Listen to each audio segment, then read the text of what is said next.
یعنی اینقدر دلت برام تنگ شده بود؟ سرمو بلند کردم و گودی گردنشو بوسیدم و دوباره سرمو به سینه‌اش چسبوندم. با اون حال مریضش توی چشم هم زدن منو چرخوند و روی تخت خوابون و بوسه بارونم کرد. منم دیوونه عشقش شدم. اما وقتی بچه‌ای توی شکمم یادم افتاد ترسیدم و از رون کنارش زدم. شوکه شد. آخه توقع اون حرکتو از من نداشت و منتظر بود تا چیزی بگم که خندیدم و تو جا نشستم. سرم پایین بود و نمیدونستم چطوری بگم. بالاخره دستاشو گرفتم و گفتم یه خبر دارم برات محمود خان. با چشمای یکم عصبیش نگام کرد و گفت امیدوارم توجیه قانع کننده‌ای واسه این کارت باشه. اصلا امروز یه جوری شدی. با لبخند گفتم چطور بگم؟ خودمم دیروز فهمیدم. واسه منم یه معجزه است. نمیدونم واکنش تو چیه. ولی من که از دیروز رو ابرا سیر میکنم. محمود بازومو تو دستش فشرد و گفت اینقدر با کلمات بازی نکن. بگو چی شده؟ اونقدر محکم بازومو گرفته بود که از دردش نالیدم و اونم تازه متوجه شد و دستشو شل کرد.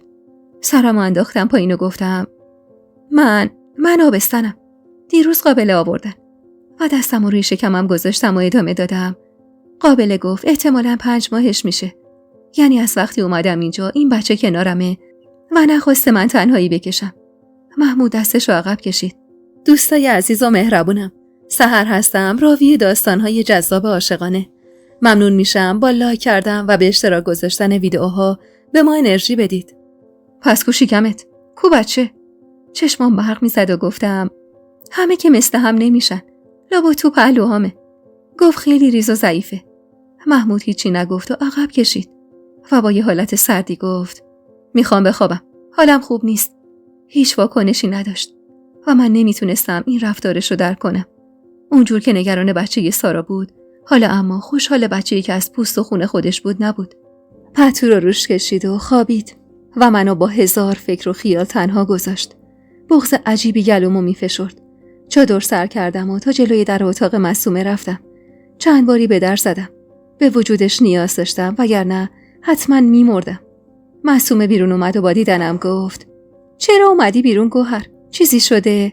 خانداداش طوری شده؟ دیدم که محرم داخل خوابیده و بچه‌هاشم کنارش خوابن.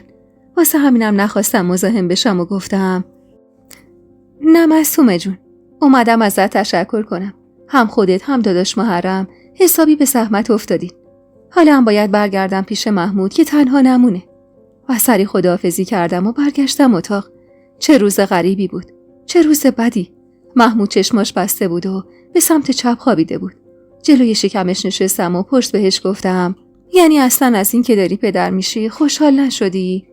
چرا من هیچ وقت نمیتونم خوشحال باشم و یه روز خوش داشته باشم؟ به خیال خودم گفتم وقتی بفهمی پدر شدی بروم لبخند میزنی و دیگه این دیوار محکم و از بینمون بر میداری. آخه محمود خان، زندگی زن و شوهری فقط تو رابطه ختم نمیشه. ماهاست حسرت یه آغوش و یه کلمه محبت آمیز از دهنت منو سوزونده. تو از راه نرسیده دنبال سارایی. پس من اینجا چه کارم؟ هنوز حرفم تموم نشده بود که بازومو محکم گرفت و به طرف خودش چرخوند و با عصبانیت گفت تو خونبسته برادر منی. همینو بس. اما سارا ناموس برادرمو و یادگاری برادرمو تو شکمش داره. به خیالت که من از این که تو شکم تو بچه دارم خوشحالم؟ نه خیر گوهر. تو رو من با عشق نخواستم. تو رو از روی خونخواهی برادرم گرفتم و قسم خوردم تمام عقده‌هامو رود خالی کنم. ولی مادرم به ما رسم ناجوانمردی یاد نداده. وگرنه هر روز با کمربندم باید کبودت می‌کردم و یه لقمه غذا هم بهت نمیدادم بخوری. تو خیال خودت رویا بافی نکن گوهر. فکر نکن با اومدن یه بچه که از نظر من حرومی بیشتر نیست میتونی گذشته رو از یاد من ببری. تو از نظر من یه وسیله‌ای برای ارضا شدنم. در ضمن سارا بعد از زایمانش میشه زن رسمی و قانونی من. اینو تو اون کلت فرو کن و حد و اندازت هم بدون. به نظر من هر چه زودتر اون بچه‌ای تو شکم تو بکش و نذار چشماش به دنیایی باز بشه که هیچ کس چشم انتظارش نیست. چشمام سیاهی میرفت و دیگه گوشام نمیشنید و فقط به لبای محمود که بازو بسته میشد خیره بودم. چیزی نفهمیدم و با ضربه هایی که به صورتم میخورد چشم باز کردم. درست نمیتونستم ببینم. محمود بود که ترسیده به صورتم آب میزد و صدام میزد. دهنم خوش شده بود. دستش آروم گرفتم اما نمیتونستم حرفی بزنم و فقط سیل اشک بود که روونه بود روی صورتم. محمود کمک کرد نشستم و اون روز خیلی اتفاقات افتاد و من برای اولین بار تکون خوردن بچه‌مو احساس کردم. اون تو شکمم درد بزرگی که داشتم و حس کرد و میخواست بهم بگه که میفهمه چقدر قلبم شکسته. محمود کف دستامو مالید و گفت بهتر که شدی، میفرستم دنبال قابله بیاد. ببینیم بچه‌تو چطور میشه انداخت. لبام از شدت گریه میلرزید و گفتم من نمیذارم بکشیش. من بچه‌مو دوست دارم. تو پدرش نشو. تو نخوا. ولی من میخوامش و به دنیا میارمش. حیف این همه عشقی که من نسبت بهت دارم.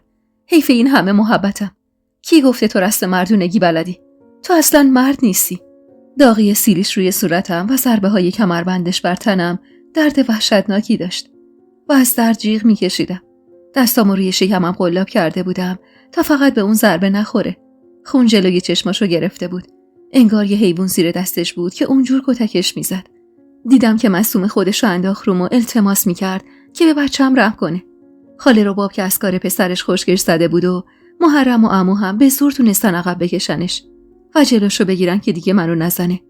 همه جای بدنم رد کمربند بود و داشتم از درد آتیش میگرفتم. خدمه ها تو حیاط جمع شده بودن و شاید خوشحال بودن. اون روز من چیزی جز تنفر تو نگاه محمود ندیدم و تازه فهمیدم اون همه عشق من یه طرف است و اون منتظره تا سارا رو بگیره. عمو دلیل کارش رو میپرسید و محمود با فریاد میگفت من خودشم به زور قبول کردم. بچه رو میخوام چیکار؟ باید بچه رو بندازه وگرنه خودم اونقدر میزنمش تا بچه بمیره. انگار محمود دیوونه شده بود که میخواست از بچه خودش انتقام بگیره. عمو آرومش کرد و گفت این حرفا چیه پسر؟ من خیلی خوشحال شدم که دارم از تو نوه‌دار میشم. چی از این بهتر؟ تو چت شده؟ آخه اون بچه چه گناهی داره پسرم؟ محمود دیوونه شده بود و اصلا حالش خوب نبود. رو کرد به خانواده‌اش و گفت خواهش میکنم تنهام بذارین. چی بدتر از این که از خون بسته برادرم بچه دار بشم؟ بابا برید بیرون، تنهام بذارید. همشون ناراحت بیرون رفتن و من بودم که از ترس یه گوشه خودمو جمع کرده بودم و بی صدا اشک میریختم. دست و پاهم از جای کمربند کبود بودن و درد میکردن. تو کل عمرم اونجور کتک نخورده بودم. درو که محکم به هم کوبید من بدتر از جا پریدم و از ترس میلرزیدم. یه آدم چطور میشد که یه دفعه اونجور وحشتناک بشه؟ دستاشو تو موهاش کرده بود و طول و عرض اتاق بالا و پایین میکرد و میگفت من اون بچه رو نمیخوام. باید از بین بره. اینو گفت و با چشمای قرمزش به هم نگاه کرد و ادامه داد امروز تازه فهمیدی که چه عذابی میکشم وقتی تو زن منی. حالا اگه قرار باشه بچه ازت ببینم که هر روز میمیرم. اشکمو پاک کردم و گفتم بهت التماس میکنم. اون وقت چه فرقی بین تو و امیر هست؟ تو هم میخوای قاتل بچه خودت بشی. محمود با مش به دیوار میکوبید و دیوانه‌وار فریاد میزد. هیچ کسی هم جرئت نداشت داخل بیاد و من از ترس دستمو روی گوشم گذاشته بودم و آهسته گریه میکردم. چه روز تلخی بود. هنوزم خاطرات اون روز قلبم آتیش میزنه. محمود روی تخت افتاد و اصلا حال نداشت و اونقدر سرفه کرد تا بالاخره خوابش برد. موهام پریشون شده بود و دستام درد میکرد که حتی شونه بکشم به موهام و تو دلم فقط آقا جون و پدر و مادرمو نفرین میکردم و از خدا میخواستم که بهم قدرت بده. من هنوزم عاشق محمود بودم. اون زمانا کتک زدن زنا باب بود و چیز عجیبی نبود. مادرم بارها از دست آقام کتک خورده بود. زن موهامم حین کتک خوردن از عموهام گاهی دست و پاهاشونم شکسته بود و هیچ کسی طرف اون زن کتک خورده رو اون زمان نمیگرفت. محمود واقعا خوابش برده بود. به صورتش خیره شدم. قبل از اینکه این اتفاق بیفته فکر می‌کردم حالا که بغلم کرده دیگه خوشبختی رو حس می‌کنم. ولی حق داشت. من وسیله‌ای برای ارضا شدنش بودم. من هیچ وقت نمیتونستم کار امیر رو بپوشونم یا از یاد ببرم. معصومه صدا میزد. اونقدر ترسیده بود که آروم صدا میکرد و منم با هزار سختی تونستم برم بیرون. دستمو گرفت و برد تو اتاقش. بچه‌هاش بازی میکردن و رو کرسی نشسته بودن. چقدر بهش نیاز داشتم و محکم بغلش گرفتم. اونم چند بار منو بغل گرفت و گفت قصه نخور عزیزم. نمیدونم چرا این رفتارو کرد. خاله رباب ناراحته که تو رو زده. این چیزا تو این خونه اصلا باب نیست. هنوز انگشت محرم به من نخورده. قبول دارم محمد خیلی سارا رو میزد. ولی خب سارا اخلاق نداره و اونم جوان بود و نادون. ولی زن حامله مگه زدن داره؟ تو بغلش چه حال خوبی داشتم. نشستیم و چند ساعت با هم درد و دل کردیم. آرومم کرد و نمیذاش گریه کنم. باورش سخت بود. ولی بچه طوری تو شکمم تکون میخورد و بالا پایین میشد که کاملا مشخص بود. معصومه میگفت به خاطر اضطراب و ناراحتی من اون بچه هم درد و متوجه شده و ناراحته. موقع نهار بود و باید برمیگشتم اتاق. اما پاهم قدرت قدم برداشتن نداشت و نمیخواستم به اون اتاقی که روزی آرامش دهندم بود پا بذارم. سینی غذا برام آورده شد و همزمان وارد اتاق شدیم. محمود تو جا نشسته بود و اصلا سرشو نچرخون که ببینه کی وارد شده. خدم سینی رو روی تخت گذاشت و رفت. دست خودم نبود. من خیلی دوستش داشتم. من عاشقش بودم. واسه همین رفتم و نشستم رو تخت. ظرف سوپشو پر کردم و به طرفش گرفتم. بهم خیره شد ولی چیزی نگفت. با بغض غذا می‌خوردم و اشکم هم هر لحظه آماده ی ریختن بود. زیر چشمی نگاش کردم. چیزی نمی‌خورد و فقط هی تو جا جلو و عقب می‌شد.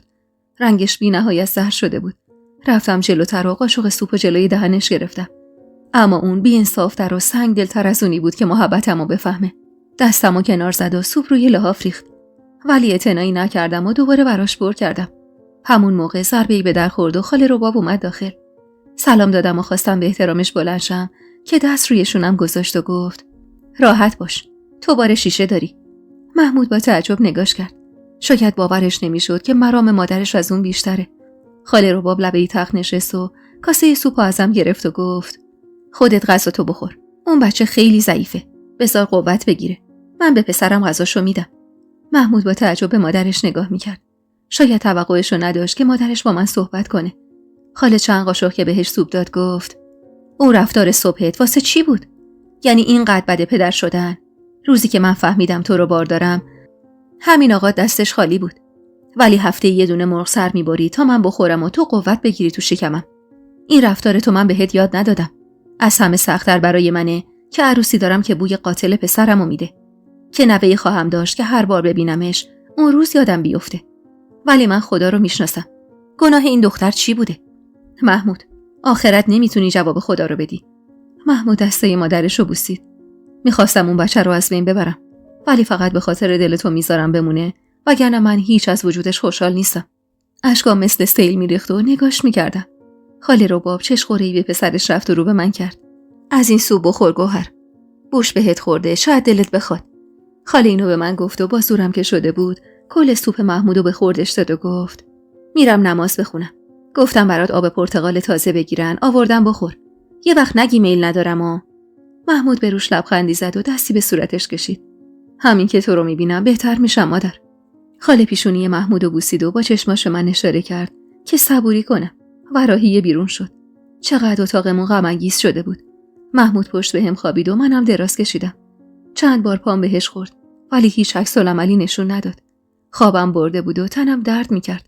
خواب ننه رو دیدم که داره بهم میوه میده و چقدر تو خواب تو بغلش گریه کردم و از بخت سیاه هم گله داشتم که حس کردم محمود شکممو لمس کرد. ولی چشممو که باز کردم خواب بود. نفهمیدم که خواب دیدم یا واقعا دستش روی شکمم کشیده شد.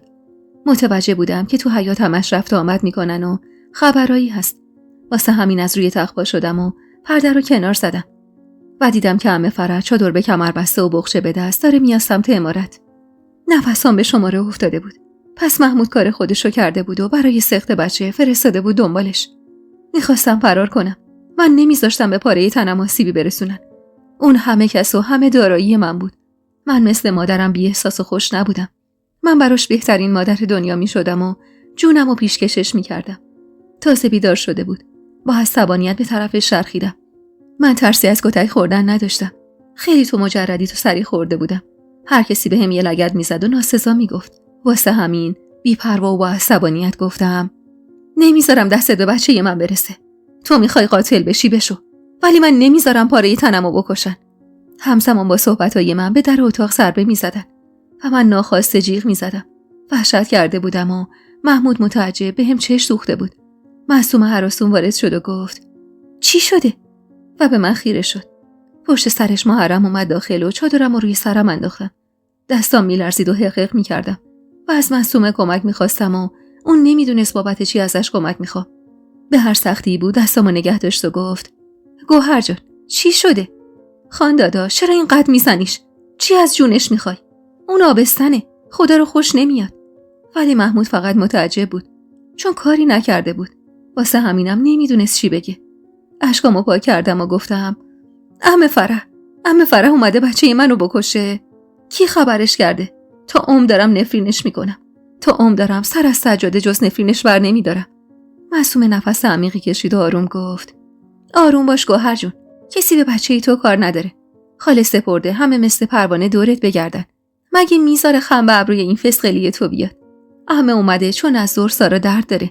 هر جور حساب میکنن زودتر داره بچهش به دنیا میاد. تو نترس، به خاطر تو نیومده. اصلا مگه میشه بچه 5 ماهه رو سخت کرد؟ اون الان همه چیز رو میفهمه و حس میکنه. و با چشم و ابرو به محمود اخم میکرد و خطاب به من گفت: این روزا هم میگذره و روزای خوبی در انتظارته. پس موقع زایمان سارا بود و همه چشم به راه بچه‌ای بودیم که جنسیتش مشخص نبود. محمود رو به برادرش گفت: مراقب باشید که اتفاقی نیفته. معصومه جواب داد: خانده داشت، اون زایمان میکنه. فقط یکم ادا اطوار داره و مسخره بازی در میاره. شما بهتره به فکر سلامتی خودت باشی و خوب بشی. انگار داروها خیلی رو اثر بدی داشته و عوارضش که تو صورتتون جز خرش چیزی نمیشه دید. معصومه اینا رو گفت و از سر جاش بلند شد و به محرم اشاره کرد و رفتن تو چهارچوب در. اما قبل از رفتن چرخید و گفت: اینجا زیاد نمون گوهر جون. خیلی هواش خف است. بیا پیش مژگان بمون، من میرم پیش سارا. چند روزی از اون روز نحس میگذشت و همه غمای عالم روی دل من ریخته بود. واسه همین پیشنهاد معصومه رو قبول کردم. مژگانو به اتاقم آوردم و تو بغلم باهاش بازی میکردم. و چقدر من اونو خواهرش رو دوست داشتم. محمود نگاه میکرد و مریم از تخت بالا و پایین میرفت. گاهی هم صدای جیغای سارا میومد. همه در عمارت در تکاپوی نوزاد تو راهی بودن. موقع خوابم گذشته بود و بچه‌ها خوابیده بودن. ولی هنوز سارا نتونسته بود بچه‌شو به دنیا بیاره. و جیغای پی در پیش منو میترسوند و عصایمان وحشت کرده بودم. مریم کنار محمود خوابید و مژگانو معصومه برد. چون بهش باید شیر میداد. همه دلشوره داشتن و نگران بودن. داروهای محمود رو محرم اومد داد و رفت. چشمای محمود سنگین بود و همونطور که نشسته بود و تکیه داده بود خوابش برد. نزدیک شدم و دستی به صورتش کشیدم. چطور میتونست اینقدر با هم بد باشه؟ من اونو از جونمم بیشتر دوست داشتم. کبودیایی روی تنم درد داشت، ولی دردی که به قلبم داده بود بیشتر بود. کاش یه جور دیگه با هم آشنا شده بودیم و امروز برای بچه‌مون جشن میگرفتیم. هیچ کسی نمیدونست فردا چی در پیش داره و اگه واقعا محمود سارا رو عقد میکرد من حتما میمردم.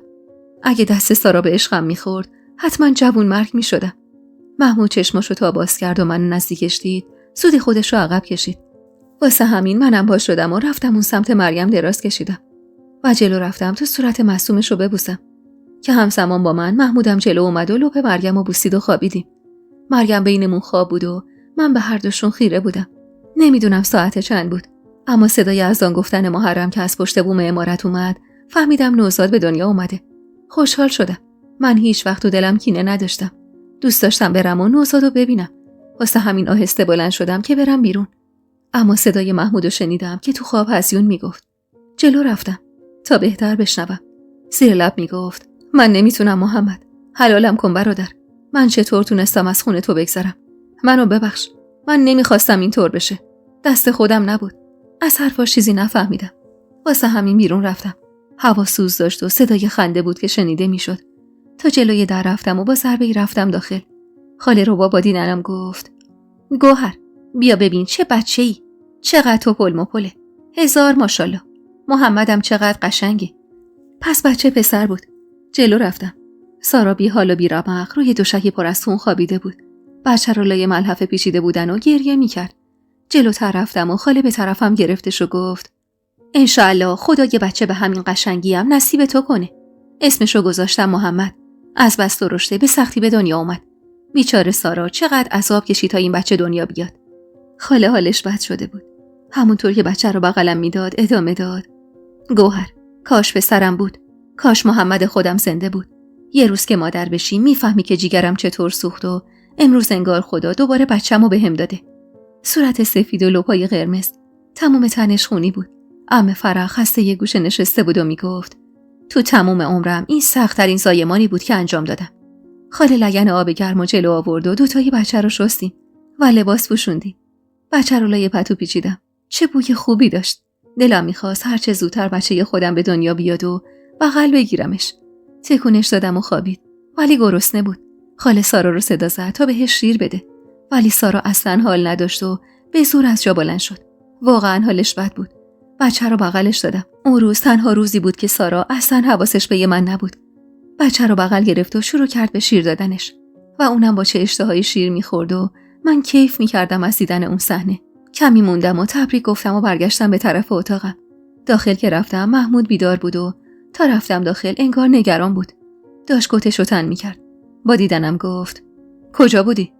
دیدم نیستی، داشتم میومدم دنبالت. و به هم نزدیک شد و ادامه داد چرا جواب نمیدی گوهر؟ چی شده؟ کجا بودی؟ خوبی؟ اتفاقی برات نیفتاده که؟ و بعد در کمال ناباوری دیدم که نگاهی به شکمم انداخت و دستشو روش گذاشت و ادامه داد بچه خوبه؟ مهلت نمیداد که صحبت کنم و همش نگران میپرسید و تازه فهمیدم اونطور که میخواد و نشونم میده اصلا نیست. نگران بود و نمیتونستم بفهمم چشه و چرا اون کارا رو میکنه. جلوتر رفتم و بین دستاش بغلش گرفتم. از وقتی از مریض خونه برگشته بود دلم براش پر میکشید. تو بغلش گریه میکردم. اون خودش به هم درد داده بود و خودش هم آرومم میکرد. اما بازم سنگ دل بغلم نگرفت و گفت کجا بودی؟ حالت بده؟ محکم تر فشارش دادم و گفتم سارا زایمان کرد و یه محمد کوچولو براتون آورد. محمود منو از خودش جدا کرد. پسره؟ خدا رو شکر. مادرم یه امشب سر راحت رو بالش میذاره. اینا رو گفت و چشماش پر از اشک شده بود ولی خودش رو کنترل کرد و ادامه داد زندگیم یه جوری شده که نمیدونم چی کار کنم.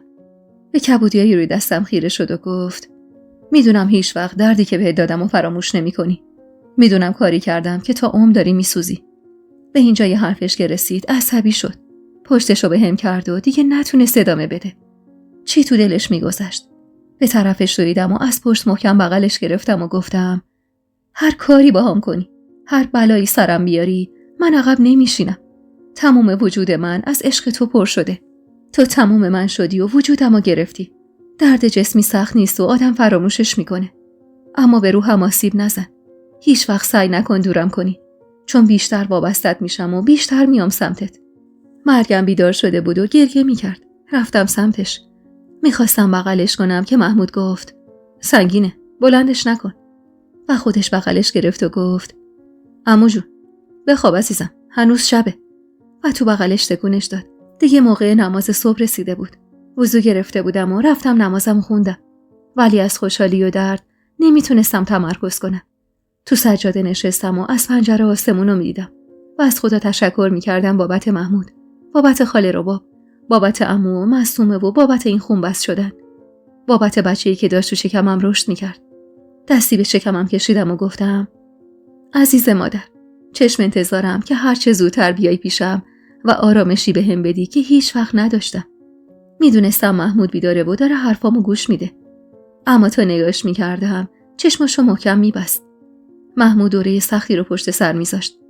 هم به لحاظ روحی هم به لحاظ جسمی. و من دلم میخواست تا اونجایی که میشد درکش کنم. اون روز سحر همونجا خوابم برده بود. اما بیدار که شدم صبح بود و لحافروم بود. مریم و محمودم تو اتاق نبودن. سجاده رو جمع کردم و مشتاق دیدن بچه بودم. دستا رو شستم و خودم رو مرتب کردم و رفتم بیرون. صدای همه از اتاق سارا می اومد.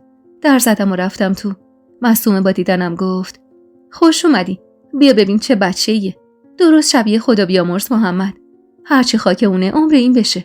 همونطور که حرفای معصومه رو میشنیدم چه شرخوندم دور اتاق. محمود نبود. رو کردم به خاله و گفتم خاله رباب، محمود خان کجاست؟ دستشو به طرفم دراز کرد. اونو که میشناسی، یه جا بند نمیشه. میدونم رفته سر خاک محمد. قبل از اینکه صورت این بچه رو ببینه رفت خاک برادرش رو ببینه. سارا تو جا نشسته بود و با چشخوره گفت امروز محمود خان پدر شده. انشاءالله محمدم زیر سایش قد بکشه. معصومه لبخندی زد و گفت سارا جون، راستی بچه خونی خود محمودم داره تو شکم گوهر رشد میکنه. میدونستی؟ سارا با چشمای متعجب و دهنی باز به خاله چش دوخت و پرسید مگه میشه؟ کی فهمیدید بچه داره؟ خاله گفت 5 ماهشه. یه چند ماه دیگه انشاءالله یه بچه به بچه هام اضافه میشه. سارا عصبی شده بود یا متعجب نمیدونم، ولی هرس میخورد و میگفت پس کو شکمش، چرا شکم نداره؟ معصومه با خنده نگاش کرد. در میاره، همه مثل هم نیستن که. یکی شکمشه، یکی پهلو. یکی مثل تو باد میکنه مثل بادبادک، یکی هم همینطور میمونه. با لبخند گفتم مبارک باشه سارا، خدا حفظش کنه. چه پسری به دنیا آوردی. من خیلی پسر دیدم. تنها دختر عمارتمون بودم و همه پسر بودن. اما تا حالا پسر به این قشنگی ندیده بودم. خیلی برات خوشحالم. سارا اخماشو ریخته بود تو هم و هیچی نمیگفت. دور هم صبونه رو خوردیم و رفتم تو حیاط. دلم گرفته بود. رفتم بین درخت‌ها. برف میبارید و من زیر برف قدم میزدم. و چقدر حس و حال خاصی داشتم. اون روزا هم برای من شیرین بود هم تلخ. در حیاط که باز شد محمود اومد داخل. به طرفش رفتم. با دیدن صورت قرمز شده از سرمام گفت چرا تو حیاطی؟ برو داخل.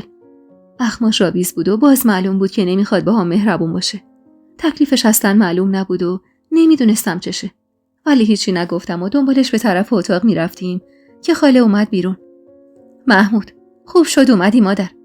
بیا ببین چه پسری، چه قند عسلی برامون آورده سارا. بعدم به من اشاره کرد و گفت گاومون تازه زاییده. گفتم برات شیرشو کنار بذارم بخوری. دلم طاقت نداشت که محمود تنها بره اونجا. واسه همین به خاله گفتم چشم، بعدن میرم میخورم. محمود یالایی گفت و رفت داخل. منم پشت سرش. سارا لبخند که چه عرض کنم. دهنشو تا بناگوش باز کرده بود و گفت محمود خان بیا پسرتو ببین. اما محمود مغرورتر از اونی بود که بچه رو بغل بگیره. کنار پدرش نشست و به پدرش تبریک گفت.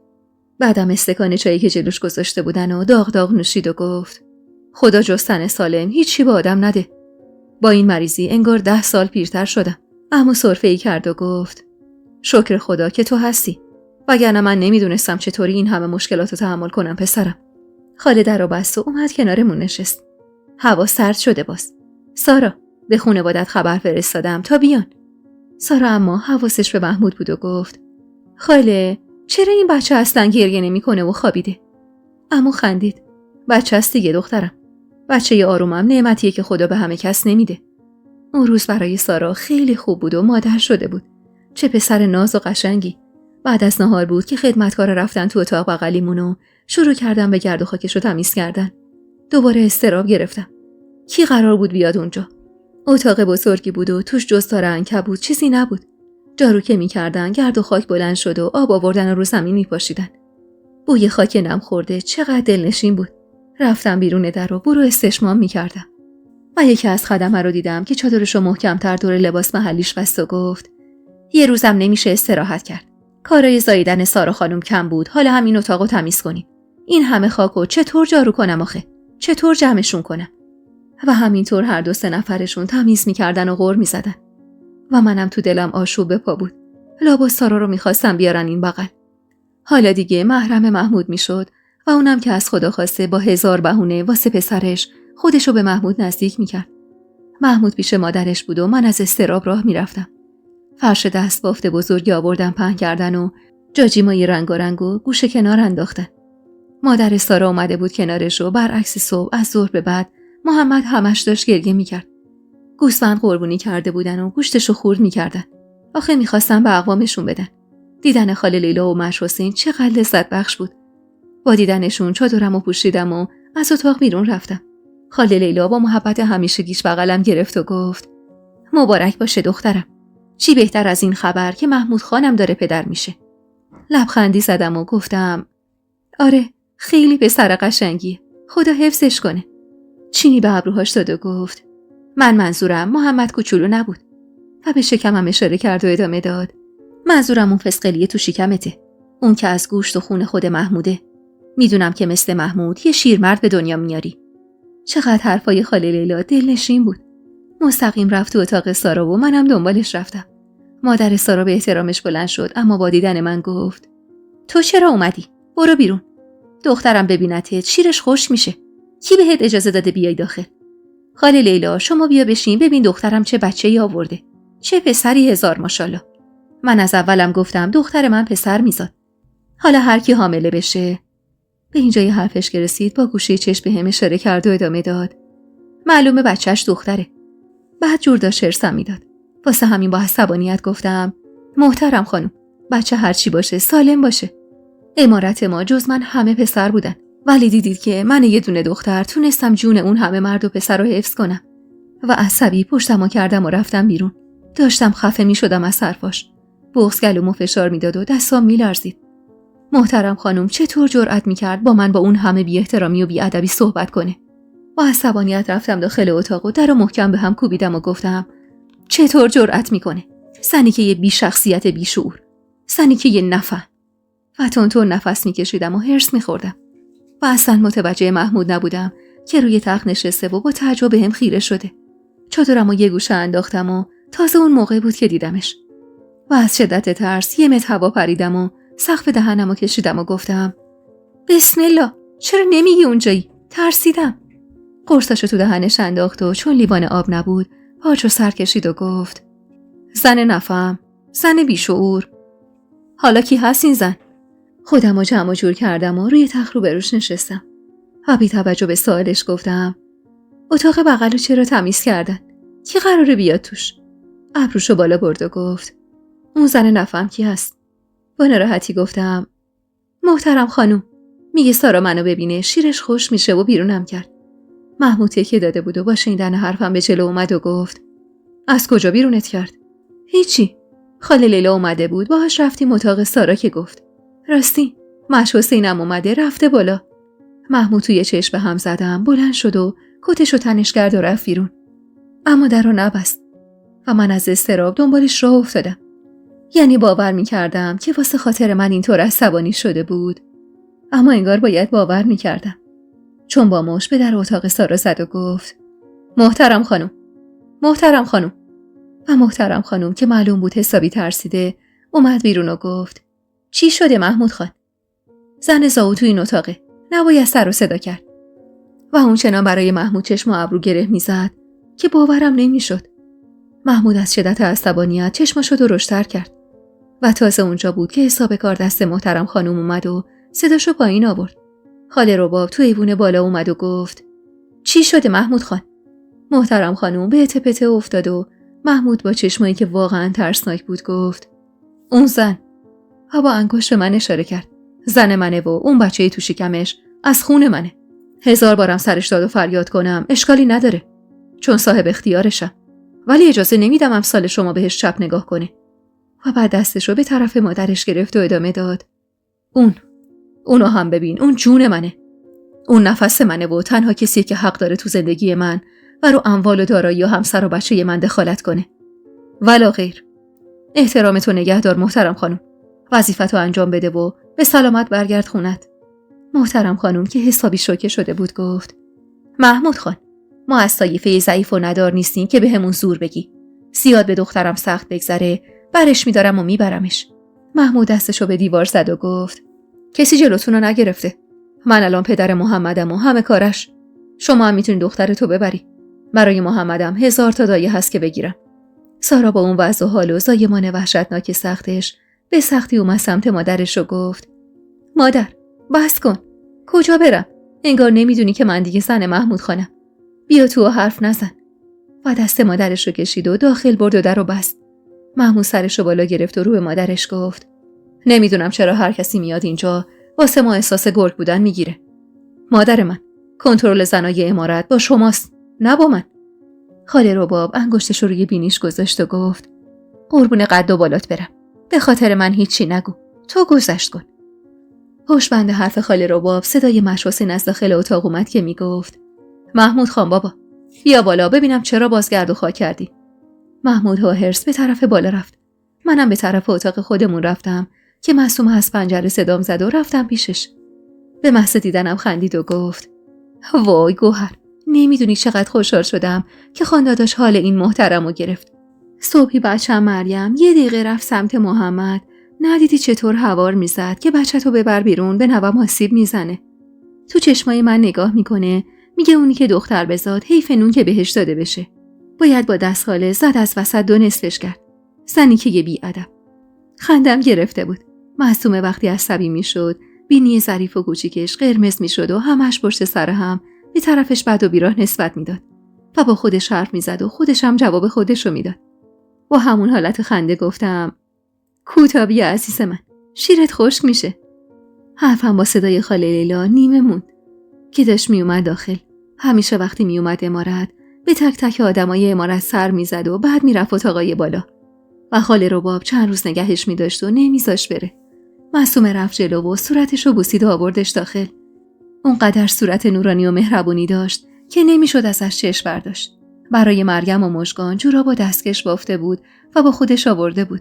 دستکش و جوراب بچه‌ها رو پوشوند و رو به من گفت: به محمود بگو محترم اینجا مهمونه. چند روز مدارا کنه تا بره.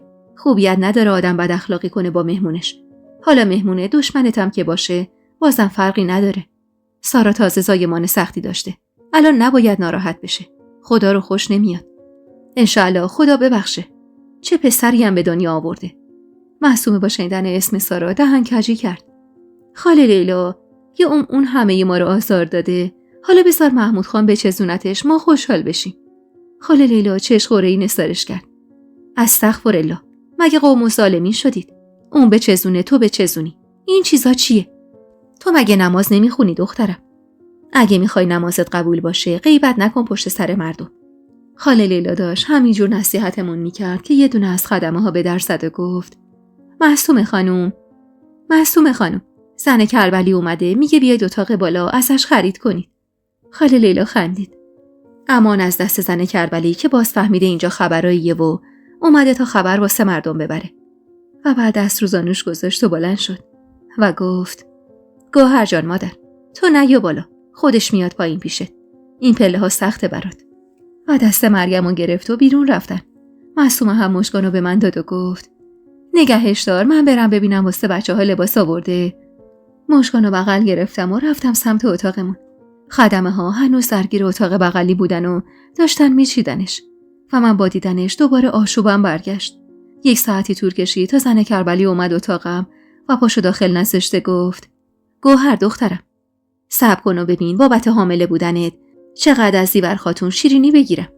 با شنیدن اسم زیور خاتون دلم براش تنگ شد و گفتم: ازشون خبر داری؟ حالش خوبه؟ زن کربلی روی زمین نشست و ساکشو جلو کشید و گفت: خوبه. از وقتی تو رفتی خونه عروساشو تو شیشه کرده. مجبورم بپزن، بشورن، بیارن، ببرن. تازه قدر تو رو دونستن. دیروز اونجا بودم. از بس کار میکنن لاغر شدن. خدا خوب عوض ستماشون به تو رو نشون داده. تو برعکس اونا آب رفته زیر پوستت ماشاءالله. شکمت هم یه کوچولو اومده بیرون. زن کربلی یه مشت رژ لب و سرمه بهم داد و گفت: پولشو زیور خاتون داده و سفارش کرده به دستت برسه. بعدم چند دست لباس روسری بهم داد و گفت: اینا رو هم رباب خانوم برات خریده. تو همچین بدشانسم نیستی یا؟ و به شکمم اشاره کرد و ادامه داد: اون که به دنیا بیاد برا سنگ تموم میذارن. دعا کن بچت پسر بشه. راستی دختر، اینجا یه قلیون پیدا نمیشه من بکشم و برم؟ همون لحظه معصومه که یه عالمه لباس بچه تو دستش بود اومد داخل و گفتم برا زغال بذارن. الان سینی قلیونو میارن. زن کربلی به در اشاره کرد که ببندش و بعد صداشو پایین آورد و گفت: حواست باشه گوهر، این بچه خیلی ارزش داره. خیلی برات میارزه. بهت مقام میده، عزت میده. سارا دختر محترم بوی این خطر رو فهمیده. حواست باشه هر چیزی رو تو این امارت نخور. خیلیا این روزا دنبال اینن که محمودو زمین بزنن، چون میدونن بچه یه شیر با خود شیر یکیه. اگه پسر بزایی که نونه تو روغنه. هرچند رباب جونش واسه این 2 دخترم در میاد. مژگان نشسته بود و با وسایل زن کربلی بازی میکرد. سینی قلیونو آوردن و زن کربلی به پشتی ابری لم داد و شروع به کشیدن کرد که ازش پرسیدم: از خانواده‌ام بگو خاله، همه خوبن؟ دود قلیونش رو اون سمفوت کرد و گفت: چند تا عروس آوردن، ولی تو اون امارت انگار خاک مرده پاشیدن. نه خنده‌ای نه شادی. شوهر ننه هم همیشه سراغتو میگیره و خیلی نگرانته. بیچاره پیرمرد حتی نون شبم نداره. بعد وضعی داره. اگه دایی و خالت بهش نون ندن معلوم نیست از گشنگی میمیره یا نه. خدا از افشان نگذره. خیلی اولاد ناخلفیه. زن کربلی یه قصه بقیه در دام اضافه کرد و رفت و من با ناراحتی دادا تو اتاق نشسته بودم. نه شوق اون لباسای جدیدو داشتم نه وسایل نورو. دلم گرفته بود و زانوی غم بغل گرفته بودم. محمود که اومد داخل سلام دادم.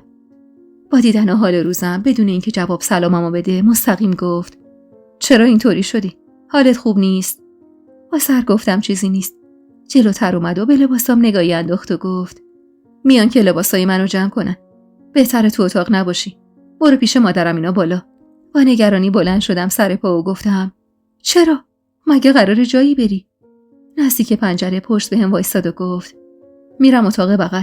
دیگه نمیخوام اینجا بمونم. چی میگفت محمود؟ مگه میشد؟ من بدون اون چطور میتونستم بمونم؟ بلند شدم و رفتم نزدیکش و بازوشو گرفتم و به طرف خودم چرخوندمش. خیلی معمولی گفت بعد از 10 محمد سارا رو عقد میکنم.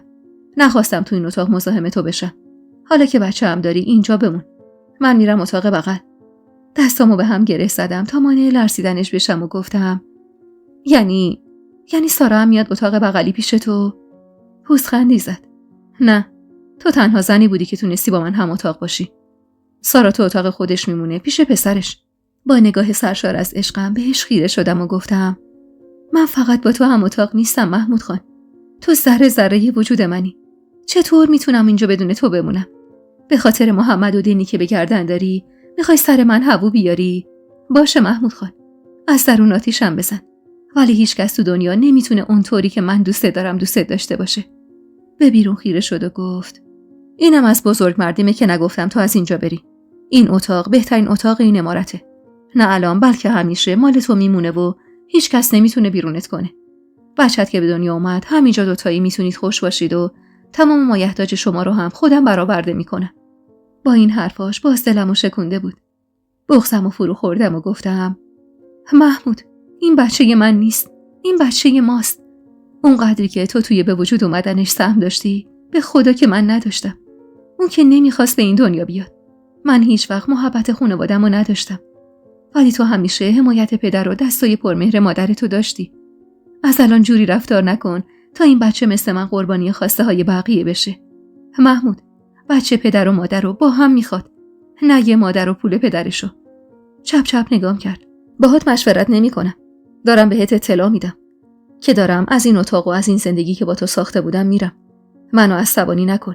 یه بار دیدی که من تو عصبانیت استخون میشکنم. نه گلدون و در و دیوار. پس دیگه بس کنیم بحثو.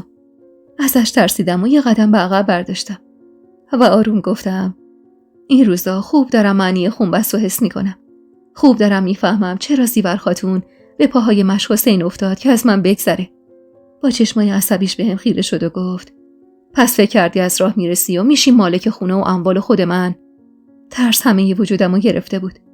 ولی گفتم اموال و مال و خونه مال این دنیاست و همینجا هم میمونه. من فقط از این دنیای به این بزرگی یه زندگی سرشار از آرامش کنار تو خواستم. مردی که سایه بالا سرم بشه. اشکام دیگه یارای مقاومت نداشتن و سراسیر شده بودن. تون تون با دستام پسشون زدم و گفتم تو انگار یه چیزی شده. انگار سرت جایی خورده. من نمیدونم چت شده. ولی من که با دل خودم رو راستم. محمود سری تکون داد و گفت این دنیا پر پیش و خمتر از اونیه که فکرشو میکنی. کاش همه مثل تو بودن. اون وقت هیچ فلیدی، هیچ گناهی توی این دنیا نبود. اینا رو گفت و با عجله بیرون رفت. نمیشد از حرفاش سر در آورد. یه چیزی تو محمود بود که نمیذاش با من رو راست رفتار کنه. یه چیزی آزارش میداد. شاید عذاب وجدان داشت که منو گرفته و از برادرش شرمنده بود. بعد از رفتنش سردرد شدیدی داشتم. خسته روی تخت دراز کشیدم. خوابم برده بود ولی مطمئن بودم که محمود دستی به شکمم کشید و آروم پیشونیمو بوسید و گفت دستم میشکست و اینجور تن سفید تو کبود نمی‌کردم. قسم میخورم که خواب نبود. خودم با گوشای خودم حرفاشو شنیدم. واسه همین با عجله چشمامو باز کردم. ولی اون کنارم روی تخت خواب بود و اتاق تاریک بود. این دومین باری بود که این اتفاق افتاده بود و من این احساسو داشتم. مطمئنم اشتباه نکرده بودم. اگه خواب بود پس چرا لباسم بالا بود و شکمم بیرون؟ نزدیکش شدم. مطمئن بودم خودشو به خواب زده. آروم دستمو به صورتش کشیدم و گونه‌شو بوسیدم. چقدر وقتی چشماش بسته بود معصوم بود. دستشو محکم تو دستم گرفتم. اما به شدت خوابم می اومد و پلکام سنگین بود. واسه همین وقتی چشمامو بستم دوباره به خواب رفتم. اون شب واسه شام رفتیم بالا چون مش حسین و خاله لیلا هم بودن. برای سارا گوشت تازه گوسفندی کباب کرده بودن و براش برده بودن بخوره. برا منم آوردن. و توی اون مدت این اولین چیزی بود که من اونطور از خوردنش لذت می بردم و واقعا دوست داشتم بازم بخورم. اما خجالت می کشیدم. و مدام دور و برمو نگاه می کردم که کسی حواسش نباشه و تون تون گوشتا رو تو دهنم می زاشتم. و حتی درست حسابی نجاییده قورتشون می دادم. محمودم کنارم نشسته بود. یادمه همونطور که تون تون داشتم گوشت می خوردم آروم در گوشم گفت بجو بعد قورت بده. خجالت کشیدم از این حرفش. اما اون چند تا سیخ دیگه از وسط سفره جلو کشید و گفت واقعا طاووس خوب بلده گوشت کباب کنه. فردا هم بگو برای نهار گوشت کباب کنه. چرا اونطور رفتار میکرد؟ نه به کتک زدناش، نه به اجبارش به سخت بچه، نه به حالا که بدون اینکه کسی بفهمه حواسش به ویار من بود. آخرین تیکه های گوشت توی دهنم و جویدم و قورت دادم و آروم گفتم محمود، تو داری با دل من چی کار میکنی؟ این درد بدترین درد دنیاست. آروم جواب داد. گفتم که کاش همه آدما مثل تو بودن. جمله آخرش رو با صدای بلندی گفت. بعدم از سر جاش بلند شد. میرم قلیون بچاقم. مش حسین، زودتر بخور که الانه که قلیونو بیارم. محمود رفت و نیم ساعت بعد برگشت. قلیون میکشیدن و میخندیدن و من در انتظار آغاز شبی بودم که قرار بود از هم جدا باشیم. زندگی من فقط چند ماه دوام داشت و اون دیگه آخرش بود. خاله رباب رفت سارا سر بزنه. چقدر تو اون شبا به معجزه خدا نیاز داشتم. حال دلم عجیب بد بود.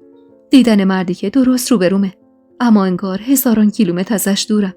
دیدن مردی که پدر بچمه، اما یه غریبه‌ای به تمام معناست. بغض برام معنایی نداشت. درد من وخیم‌تر از هر زخمی بود. دوتایی برگشتیم پایین. من تو چارچوب در اتاق و اون تو چارچوب در اتاق بغل. انگار دستامون توان چرخوندن دستگیره رو نداشت و نمیخواستیم باور کنیم. من دلم زخمی عشق بود. اما اون چرا مکث کرده بود و داخل نمیرفت؟ من از بی اون بودن میترسیدم. اون چرا پیشونیش خیس عرق بود؟